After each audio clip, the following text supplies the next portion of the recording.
Hello guys, अब फेरि start गरौँ हाम्रो आज मी ट्युटोरियल। सुरुमा चाहिँ हजुरले प्राइमर लगाउनु होला, सबै नेल्समा लाउनु होला अनि यसलाई सुकाउनु होला क्योर फर 30 सेकेन्ड। अनि आजको प्रडक्ट हामी युज गर्दै गरेकोहरू कुन हो भन्दाखेरि चाहिँ यो 3D क्लियर जेलमा, अनि एउटा चाहिँ दुईटै रेडमा, एउटा चाहिँ क्याट नेल पुलिस अनि अर्को चाहिँ रेड जेल नेल हो है। अनि त्यो चाहिसकेपछि हामीले चाहिँ इज नेलमा चाहिँ बेस कोट लाउने हो। प्राइमर पछि अलवेज बेस कोट है। बेस कोट लगाइसकेपछि हजुरले 60 सेकेन्ड सुकाउनु होला। अनि 60 सेकेन्ड सुकाइसकेपछि हजुरले चाहिँ रेड जेल पोलिस लगाउनु होला।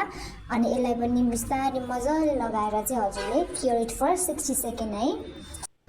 यहाँ चाहिँ हल्का आउट नोइज पनि आइरहेको छ, so kindly excuse me guys है, नरिसाउनु होला, अलिकति नोइज छ। सो प्राय भिडियोहरू चाहिँ म म्युटमै बनाउँथेँ क्या, म्युट मतलब म मेरो भोइस ओभर गर्दिनँ थिएँ, तर आज चाहिँ हिजोदेखि भन्न भोइस ओभर गरिरहेको छु, सो थोरै नोइज आइरहेछ। अनि केयर गर्नु होला। यो चिटी 1 कोट लगाइसकेपछि डबल कोट गर्न पर्दैन। 1 कोट लगाइसकेपछि अब हाम्रो पालो भनेको चाहिँ जुन हामीले चाहिँ अघि क्याट जेल पोलिस थियो त्यो एप्लाई गर्नु होला। यो क्याट जेल पोलिस लगाउँदाखेरि चाहिँ हजुरले थिक कन्सिस्टेन्सीमा लाउनु होला, किनभने चाहिँ अलिकति यसलाई चाहिँ बाक्लै लाउनु पर्ने हुन्छ, अनि मात्र हाम्रो क्याट इफेक्ट दिन्छ। अहिले चाहिँ क्याट लुक इफेक्ट। सो हजुरले भिडियोमा देखिरहनु भएको छ। अनि लगाइसकेपछि यसलाई चाहिँ हामीले by the help of magnets design बनाउँछौँ र हजुरहरूले जसरी देखिरहनु भएको छ भिडियोमा त्यसरी नै हजुरले चाहिँ म्याग्नेट युज गर्नु होला र एकदम इजी छ यो युज गर्न। हजुरलाई जस्तो डिजाइन बनाउन मन छ त्यो अनुसारको इफेक्ट पनि यसले ल्याउन मद्दत गर्दछ। अनि यसलाई चाहिँ एकचोटि डिजाइन हजुरलाई चाहिँ मन परिसकेपछि, आफूलाई सेटिस्फाई भइसकेपछि चाहिँ हजुरले चाहिँ क्योर गर्नु होला फर 30 सेकेन्ड है। मैले चाहिँ अलिकति मलाई चित्तै बुझेको छैन, त्यही भएर म चाहिँ दायाँ बायाँ गर्दैछु। अनि यो चाहिँ क्योर गर्न आँटेको छु मैले यसलाई है। देखिरहनु भएको छ हजुरहरूले, एकदम साइनी पार्ट देखिरहेछ है। So this is the look of cat eye after curing 60 second.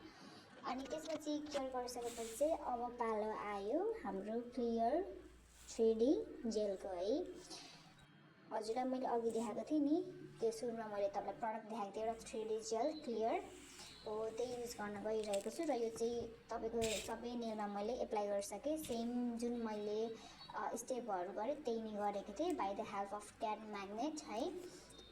अनि यसमा चाहिँ हजुरले यो क्लियर 3D जेल चाहिँ यसरी चिप्काइदिनु होला, प्यात्त है गाइज, प्यात्त चिप्काइदिनु होला। अनि चिप्काएपछि आफ्नो ह्यान्डले प्रेस गर्नु होला। अनि अलवेज रिमेम्बर हजुरहरूको ह्यान्ड चाहिँ एकदम क्लिन हुनुपर्छ है, क्लिन हुनुपर्छ। यो चाहिँ make sure that your hands fingers are clean while doing any 3D work है। अनि यसपछि चाहिँ हजुरले मैले जसरी गरिरहेको छु त्यसरी गर्न सक्नुहुन्छ। अनि सबै इभन बनाउनु होला सर्फेस। अनि त्यसपछि हामीलाई चाहिन्छ एउटा धागो, अनि धागोले टक्क बिस्तारै प्रेस गर्ने अनि स्वाट्ट निकाल्ने है। फेरि स्वाट्ट भन्दा फुत्त नफाल्नु नि, टक्क प्रेस गर्ने हल्का, अनि त्यो धागो निकाल्ने है। बिस्तारै आफै निस्किन्छ, प्रब्लम हुँदैन यसमा। यही प्रोसेस गर्नु होला। अनि you guys will get the very cute, very catty look design है। देख्दै हुन्छ हजुरले, मैले सेम त्यही प्रोसेस फलो गरिरहेको छु 1 बाई 1।